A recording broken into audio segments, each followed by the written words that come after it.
Hey, my name's Dave Corbin, and I'm the communities pastor here at Lighthouse Church. I'm so glad that you've got an interest in maybe leading a community group here. And I just want to take maybe the next 20 minutes or so just to unpack for you a little bit more about what it means to lead a community group, what a community group's all about, what are the expectations for those who want to lead, and just hopefully give you some more information to be able to make a better decision as to whether you want to lead or not. And so, really, I'd like to start right at the beginning, which is Lighthouse Church. Our mission is to reach the lost and to make disciples. We're passionate about that. Everything we do is kind of filtered through that mission. Does it help us reach the lost? Does it help us make disciples? And for groups, that's really a prime example of something that helps us do both in a lot of ways. And so we really want to focus on how discipleship, this idea of making disciples, of helping people live to be with Jesus and become like Jesus and do what Jesus does. We think small groups are an amazing way to accomplish that goal. Not only because they get us to that idea of making a disciple, but because they do it in a very relational context. We think community groups are all about bringing in a relational context, bringing in community, because that's where really being formed into the image and likeness of Jesus truly happens. You know, we can look to Ecclesiastes 4:9-12, where it says, "Two are better than one because they have a good return for their labor. If either of them falls down, one can help the other, but pity anyone who falls and has no one to help him up. Also, if two lie down together, they will keep warm, but how can one keep warm alone? Though one may be overpowered, two can defend themselves. A cord of three strands is not quickly broken." We think this idea of community, of supporting one another, protecting one another, loving one another, being there for one another, doing life together with one another is such an important piece to how we reach the lost and how we make disciples. And so we really think that community groups exist to create intentional and relational opportunities for people to be with Jesus together, become like Jesus together, and do what Jesus does together. And so that's really kind of our big picture, our mission. That's why we want to present community groups. We want to create that space, present that opportunity for people to find intentional and relational opportunities to connect with other people, to connect with Jesus, and to take steps to be closer to him. And that really brings us to the win. When we look at what does it mean to lead a community group, it's so helpful to kind of consider what would the win be in leading a community group. When I try to evaluate, can I accomplish this goal? We just want to look at what would the win be in leading it. And I think very simply, the win is just very simply helping group members move one step closer to Jesus. Now that one step can be so many different things. We kind of define what a disciple is, as I've said, as someone who lives to be with Jesus, become like Jesus, and do what Jesus does. And so maybe one step is in being able to be with Jesus, taking a step closer to being with Jesus, whether that's a new practice or a new understanding of how to be with Jesus, or maybe it's how to do what Jesus does. It's taking a step into outreach or a step into serving or a step into anything like that. But even more simply than that, sometimes some people's next step, their one step closer to Jesus, is even showing up for a community group at all. That they said, hey, yes, I recognize my need for community. That's a win. And so us creating an opportunity that provides them a hospitable environment, a welcoming environment where they can step in, be welcome, be greeted, and have that space to be able to take that step. That's a win. And so the spectrum for what that one step might look like is so broad, but we can create intentional and relational opportunities through small groups for people to take one step closer to Jesus. And that's our win. And so when we kind of look at that, we can take a step back then and go, okay, so as somebody who might want to lead a group, what's expected of you? What's the expectation on you? And I'll start by saying this. I think there's three really primary expectations, because we can look at a leader and how you're wired, how you're gifted, the way in which you might lead. There's so many variables involved in what that might become and what a group might look like. And so we don't want to tell you, hey, you have to do this, you have to do that. There are some of that to it, but really what we want to start with is there's three just basic kind of heart level expectations on a group leader. And I think it starts out with, you've got to be intentional. Our expectation is you're going to be intentional with your group. You're not going to just sit back and be passive and the whole field of dreams, if I build it, they will come. But there's going to be an active going out and inviting people in, going out and trying to build community and grow community and invite other people in and find people who need it. And not only that, but to be intentional about how your flow is created, when you meet, where you meet, that you're intentional about what your topic of discussion is going to be, that you're intentional in all the little details that make a group inviting and welcoming and that kind of space where people can take a step closer to Jesus. I think the second expectation is that you would be relational, that there would be this real desire to put people above the rest of the form and the format. That I know at times in leading a group, I've gotten real hung up on what the content is and how's this going to be and how's that going to be. And those aren't unimportant details. They are important. That has to be figured out. That's part of being intentional. But that we'd be willing to be flexible and to set some of that aside so that we could be relational and put people above the rest of the form. Because the people are the only thing that lasts forever. The curriculum's going to fall away and fade. The content is going to be gone one day, but what lasts forever is people. And so we want to not only be intentional about how we do things, but we want to be relational in what we do in that. And then thirdly, that we want opportunity creators. We think that an expectation is that you would create opportunities for people to take a step closer to Jesus. And so you create opportunities for people to be able to be with Jesus together. You would create opportunities for people to be able to become like Jesus together. You would create opportunities for people to do what Jesus does together. So whether that's seeking out and helping to plan an outreach project so that you can serve all together, whether that's being real intentional about how you gather together and when you gather together, whether that's how there's coffee prepared or however you want to approach it, but that you're creating an opportunity through content, through form, through location, through opportunities, that you're creating opportunities for people to take a step closer to Jesus. Again, it's this creating intentional and relational opportunities for people to be with Jesus together, become like Jesus together, and do what Jesus does together so that people can take one step closer to him. Now, as I said, there's so many different ways to do that. And so just to help kind of frame it out a little bit more, there are kind of 4 must-dos when it comes to leading a group. There's 4 things that we think absolutely have to be a part of every group.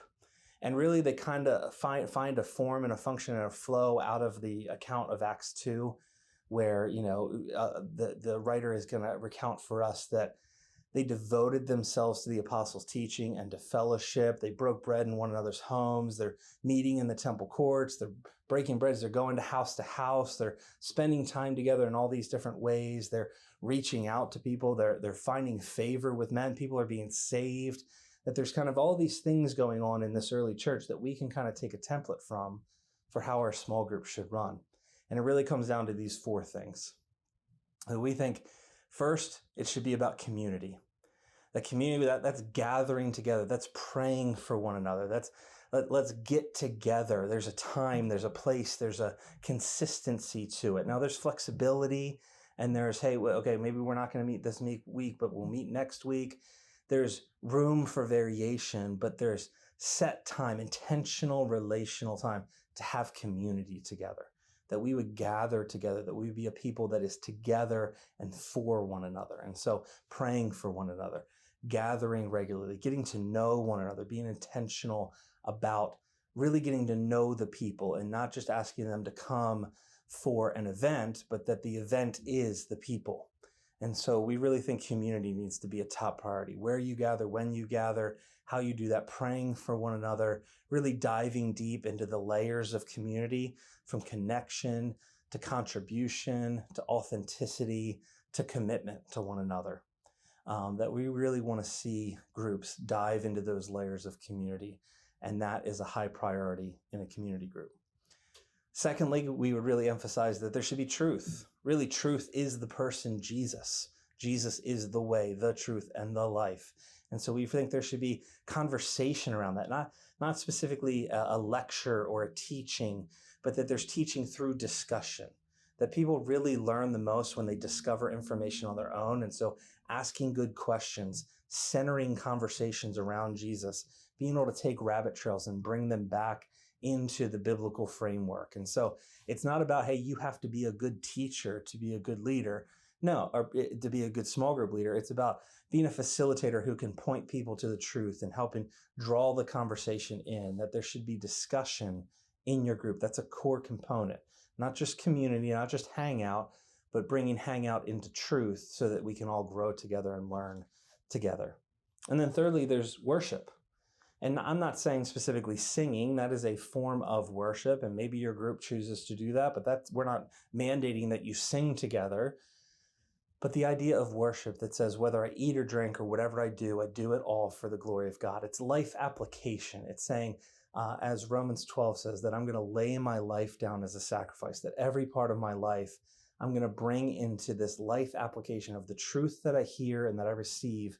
I'm going to put into action in the context of community. That's worship. That's worshiping God in the context of community, loving one another, caring for one another, taking care of one another, meeting each other's needs. This is all stuff that's described in Acts chapter 2. And so there's community, and there's truth, and there's worship, and then finally, mission. That we think groups should be about mission, about inviting people in, about going out and impacting their local community and helping with outreach and serving together. There's statistics that prove that groups that serve together build deeper community together. It's just naturally proven. That's such a big component to really building deep, long-lasting community is serving together, being on mission together to impact people, to reach the lost, and to make disciples. And so those are the kind of the four things that we think every group needs to have a component of: community, truth, worship, and mission. Now, there's a couple things that are kind of not must-dos, but kind of, hey, you can do. These are optional things. Things like eating together, having fun together, sharing a meal, serving together, attending a service together. That there are all sorts of things that you could work in, going out and going bowling, or having a meal out at a restaurant, or inviting people into a home for that. There's all sorts of options of things that you can do to further that, but that we're not necessarily mandating that you do. And then there's a handful of things that you absolutely shouldn't do. There's a handful of things that you can't do in a group. That's just simply not the place for these things. The first would be taking an offering. Taking an offering, that's not, a community group is not a place for that. Even if it's for the church, we're not asking you to do that. Collecting money, all that sort of stuff, that's not the place for that in a community group. Doing business, like this is not the place for a Pampered Chef party. It's not the place to sell your knives. Like it's not the place to conduct business. It's a place for community, truth, worship, and mission. And, unapproved topics and speakers, like if you're asking to do a certain topic, we're asking you to go through a certain approval process for that topic that the elders and pastors approve of. So we're asking you, please don't bring in unapproved curriculum. Please don't bring in unapproved speakers. That's something that you would want to run by us first, because we want to help safeguard you and your community from anything that might be a negative influence. And then lastly, controversial topics. Your small group's not the place to talk about vaccines or politics or who you're voting for or any of those things. Like there is a time and a place for those conversations. Your small group, your community group is not that place. And so speaking of, having content and what your curriculum is going to be and thinking through that, I just want to say, I would strongly recommend, especially if this is your first group and your first group here at Lighthouse, that you start with the sermon discussion guides. We write a series of questions based off of each week's sermon that really help facilitate a conversation and continue the conversation on what that sermon was and helping you go maybe a little bit deeper into application of that. And so I would highly recommend you consider doing that sermon-based discussion. One of the main reasons is it really lowers the barriers for entry into your group. Whereas if you pick a very specific curriculum, it often appeals to a very specific audience. And so maybe you've got a group of people. Maybe you've got a group of people, you know exactly what you want to do and you're ready to start and dive into that. That's fine. You'll have a place to bring that curriculum up and we'll have a chance to review it for you. But I would highly recommend you consider starting with that sermon-based discussion. It just creates such a wonderful opportunity for low entry barriers. And then as you continue your community group, it provides an opportunity for people to be able to jump in at any time and not really feel like they missed out on things. And it's something you can just continue. And as I said, it's something we provide for you. So we're writing the questions, we're providing it to you. It just keeps some of the hassle and the confusion down. So I'd recommend that, but if you do choose to submit a curriculum for approval, you can do that on the group application when the time comes for that, and we'll gladly review it and have a discussion with you about it. So, when it comes to community groups, community groups are meant to last as long as you're willing to lead. And so if you get to the point that you decide you want to lead a community group, you'll be asked if you're ready to lead for a commitment of between 4 and 9 months. We ask for a minimum commitment of 4 months because we believe that's how long it takes to really find a footing with a group of people, and up to 9 months because we feel like that's a reasonable time. Now, at the end of any of those commitments, you'll have a chance to either renew and say, hey, no, I want to continue with this group, or you can say, hey, no, I need to take a step back. I need some time off to refresh. Both of those options are obviously totally fine. But we're asking for your commitment to build community here at Lighthouse. So many people come and they're saying, hey, I'm looking to find community. And that's all well and good. You can find some community, but community that's really worth it isn't found, it's built. And so we're asking for leaders who are willing to build community by creating intentional and relational opportunities for people to be with Jesus together, become like Jesus together, and do what Jesus does together. And so the question comes down to, are you going to be a community group leader? That's not something I can answer for you, but as you consider your options and prayerfully consider if this is the right fit for you, feel free to reach out to us at any time. You can email us at groups@lighthouse.church. And then we'd gladly provide you with the next steps as you consider your options. But thank you so much for joining me. I can't wait to meet you. And hopefully we'll see what Jesus has to offer through you in the coming future.